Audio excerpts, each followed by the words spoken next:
Hey, thanks for tuning in to this episode of UMBC Mic'd Up Podcast. My name is Dennise Cardona from the Office of Professional Programs, and I am here today with a very special guest, Jameer Robinson, recent graduate of the Community Leadership Graduate Program.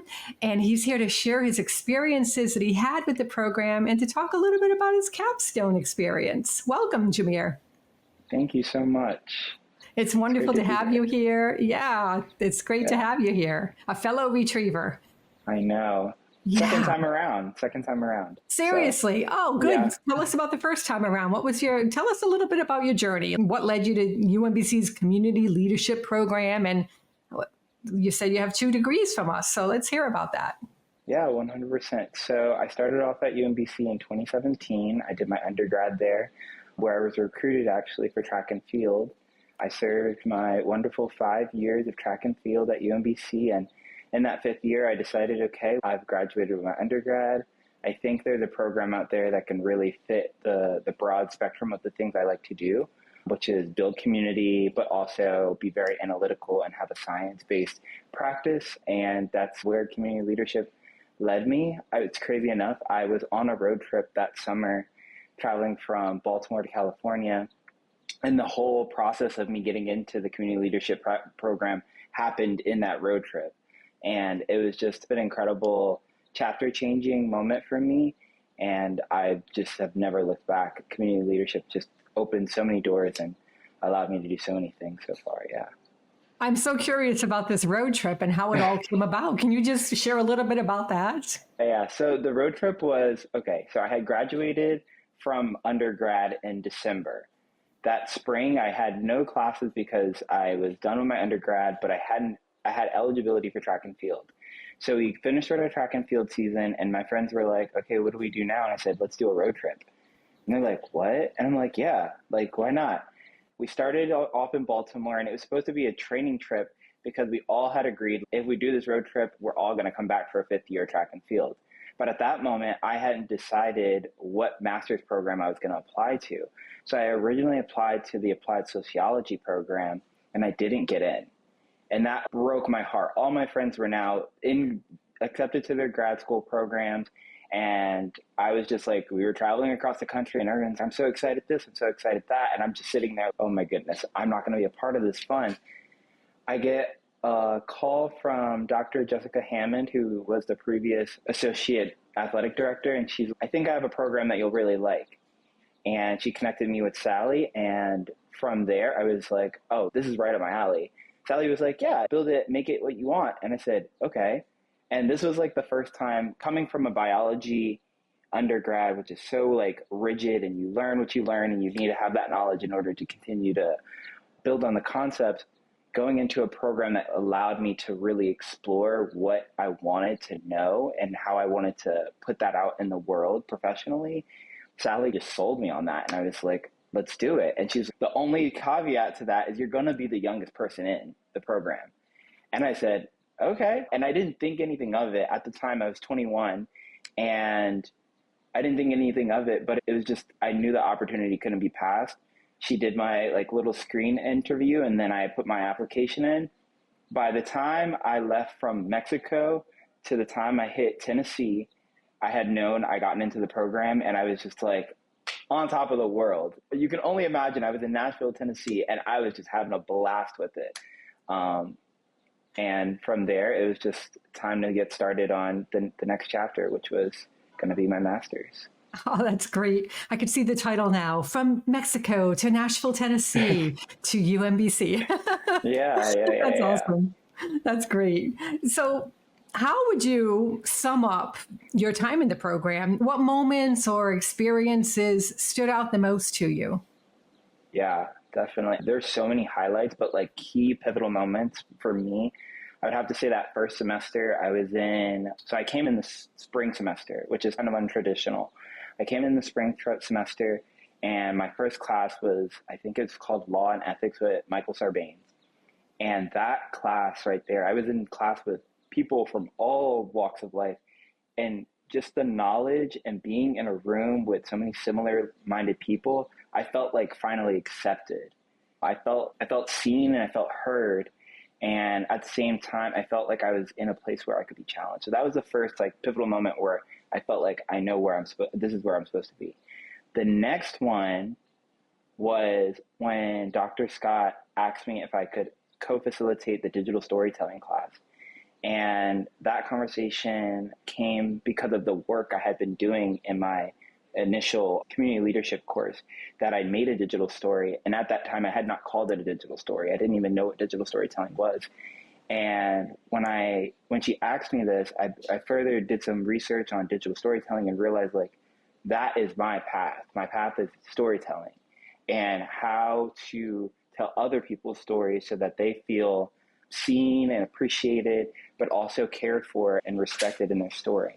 So that was that second bounce off of, okay, I found what I like, I know what I like.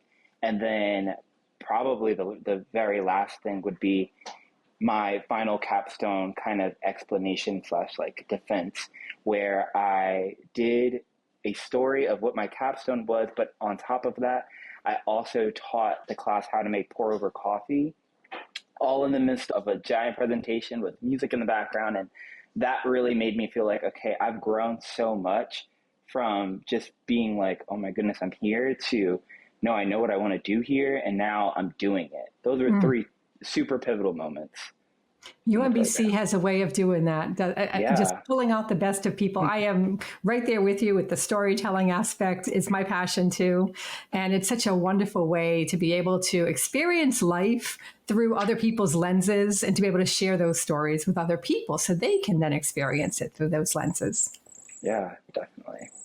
So what are some of, what would you say, the key skills or pieces of knowledge that you gained from the program that have been particularly useful in your current role or your projects? Yeah, like I said, my path in the community leadership was a little unorthodox. I didn't necessarily take the route of a nonprofit or working in like direct community space. I went around and then came back to by doing a lot of project management courses, a lot of design thinking and human-centered computing, and trying to figure out how can we build community in this technology age. Especially coming out of 2020, I recognize that we can do it and it's happening right before our eyes. And so how can I be on the forefront of that while keeping the same concepts that community leadership really brings people together through? So I would say a lot of the conversations and readings that we did in our community leadership courses really surrounded a lot of these concepts of how can we talk about intersectionality, how can we talk about leading with a purpose mindset, with intention.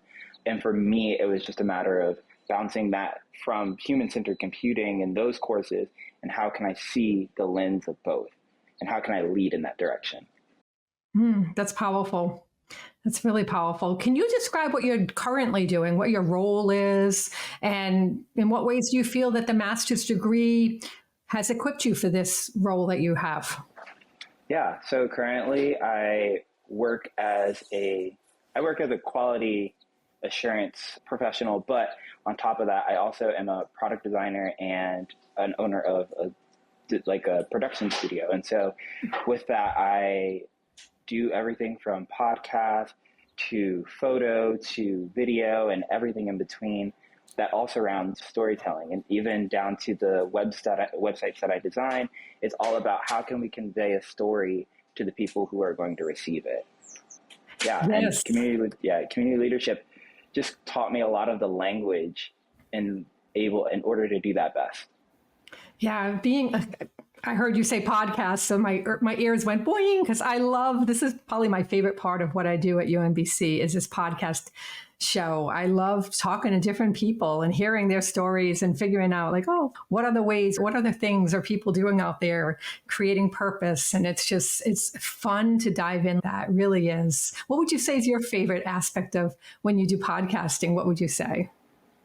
So I think it's funny because I've been in front of the camera and I've been behind the camera. And I think what I've loved the most is the behind the camera moments where you're seeing two people have this conversation and they might not initially be on the same page about something, but when they finally meet and it's happening in real time and you've been able to capture it, it's like magic. Like even this moment that we're sharing, it's like when I go back and you go back to look at it and we both hit that click, it's going to be like, oh, that moment was magical. Absolutely. I love how you put that.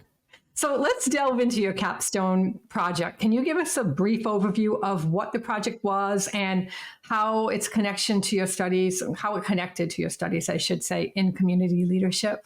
Coffee Sunday is a coffee curated wellness kind of space and event. And so what Coffee Sunday chooses to do is take the 7 arms of wellness and embody those through the practice of coffee and community. So what my capstone looked like as a whole is a community event that was hosted at OpenWorks over here in Baltimore. And we had a fun-filled day where people from young to old can find wellness in different ways and find ways to take that home and use it in their own space. That's awesome. That must have been such a pleasure. So much fun to put together. What a great project that is. Wow. Yeah, it was really like beautiful and magical. And a lot of me comes out when I talk about Coffee Sunday, because Coffee Sunday is everything I love. So Coffee Sunday is about the drinks. It's about the activities. So on the actual day, we did yoga. We had a run group. We had a maker's course. We had curated drinks by me. I DJ'd. We had a mindfulness moment where we did breath work and just a family. So like my whole family was there, and then even like my friends were there and their families were there. So it's just like about building that community and finding your own chosen family. Oh, that's awesome. Now, how did this project aid in personal, professional growth as a community leader? Are there any specific takeaways that you'd like to highlight? Yeah, so through Coffee Sunday, professionally, I've been able to partner with really amazing local businesses in Baltimore. One that I would love to highlight is Black Acres Roastery, who did a lot of the help in the coffee preparation. But even as far as to work with partners that are not from Baltimore, I actually have a friend who owns the first Latinx women's studio in Portland, and she flew out here to do the yoga teaching. Professionally, it just allowed me to expand my wings in terms of who I can work with and the kind of level and production that I can put together. And then that even carries over into what I do day to day for work in terms of the connections that I've made and the people I know. Oh, that's awesome. We'd love to hear that. Now, reflecting on your experience in the program, what advice would you offer maybe a prospective student who's considering going into the master's program in community leadership? Yeah, I would first like to say, like, community leadership is for everyone, because anything you want to do, you can do. And it's all a matter of how far do you want to push it. And I would say to anyone who's coming into the program is don't get narrowed into just what you think you like. Expand to what you don't know if you like. Even if you've had the smallest inkling of, oh, maybe some type of chemical engineering could be interesting. Expand into it and see how that can tie into community leadership, because even in those types of fields, community is still very valuable. And when we start to expand the conversation in different fields past just the jargon of the everyday, and we span it into how we can connect, how our stories are important, it adds a lot of value to the workplace. So I would say to anyone who's coming in, is just have fun with it and be free and let your creativity run.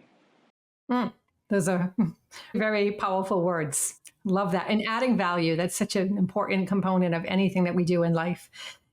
Add value. If you can put your focus on that, then you're 1,000,000% ahead of just being able to really bring purpose to life and to the lives of other people as well, bringing that value. Now, do you have any upcoming projects or initiatives or goals that you're excited about? And what's next in your journey as a community leader in the business that you have? Yeah, so continuing to expand Coffee Sunday, we look to do another event every quarter or every season, really, and also extend that past just our big events, see how we can impact the community in different ways, how we can highlight different people. So on the horizon, working on a series where I highlight different people in the coffee industry broadly. That can be from artisans who use coffee materials to make their artwork, all the way to the person who works at whatever company who just uses coffee to wake up every morning. And that story and kind of pushing the understanding of how coffee connects Sure does. I spent some time in Colombia, South America over the past 5 years, just going back and forth because I have family there. My husband's family's from there. And it's because it's like the capital, the coffee capital of the world in a way. It's Quindío, right where we were, is that place where they just coffee growers and farmers, and coffee is everything. And it is all about that community connection. So I love that. Jameer, it's been a fantastic time talking with you about this. I'm really grateful that you came on here and shared your experience with us. Thank you so much for that. And thank you to everybody for listening to this episode. We hope you enjoyed it. And if you'd like to learn more about our offerings, do a quick search for UMBC's graduate programs in community leadership, or simply click the link in the description. Thank you.